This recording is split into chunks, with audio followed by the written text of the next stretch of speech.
Assalamualaikum warahmatullahi wabarakatuh. Perkenalkan, nama saya R.A. Atifah Radia Ulfa, NIM 191604-2012 dari Universitas Negeri Makassar, Fakultas Matematika Ilmu Pengetahuan Alam, Prodi Pendidikan IPA. Pada kesempatan kali ini kita akan membahas tentang perkembangan peserta didik. Untuk itu, mari kita lihat penjelasan berikut ini. Perkembangan adalah perubahan yang terjadi bersifat kualitatif dan kuantitatif terhadap aspek fisik dan psikis yang pada suatu waktu dapat berkembang pula secara progresif mengarah kepada suatu hal yang lebih kompleks. Seperti yang ada pada gambar di samping ini. Ini menunjukkan bahwa perkembangan peserta didik dimulai dari bayi, kemudian sejak usia 6 tahun, kemudian 12, kemudian remaja dan dewasa. Selanjutnya, teori-teori tentang hakikat perkembangan peserta didik.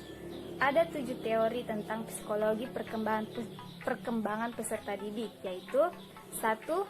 Teori psikodinamika yang dipelopori oleh Sigmund Freud, merupakan teori psikologi yang berupaya menjelaskan hakikat dan perkembangan tingkah laku manusia. Menurut teori ini, tingkah laku manusia merupakan hasil tenaga yang beroperasi di dalam pikiran yang sering tanpa disadari oleh individu. Yang kedua, teori behavioristik merupakan sebuah aliran dalam pembahasan tingkah laku manusia yang dikembangkan oleh John B. Watson sebagai reaksi atas psikodinamika.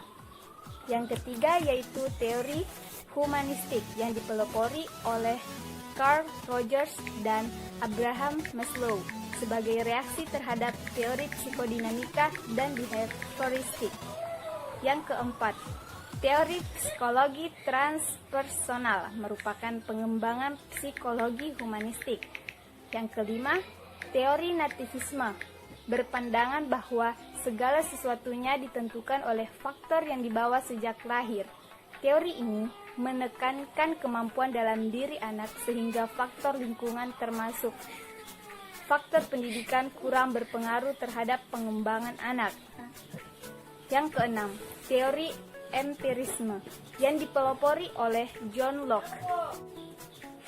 Yang ketujuh, teori konvergensi berpandangan bahwa perkembangan individu itu baik dasar atau bakat atau keturunan maupun lingkungan, kedua-duanya memiliki peranan yang sangat penting. Selanjutnya, fase perkembangan peserta didik ada 5, yaitu fase prenatal atau saat dalam kandungan, kedua fase bayi, ketiga fase kanak-kanak awal, keempat fase anak akhir, dan kelima fase remaja. Kemudian selanjutnya yaitu objek perkembangan peserta didik itu apa sih?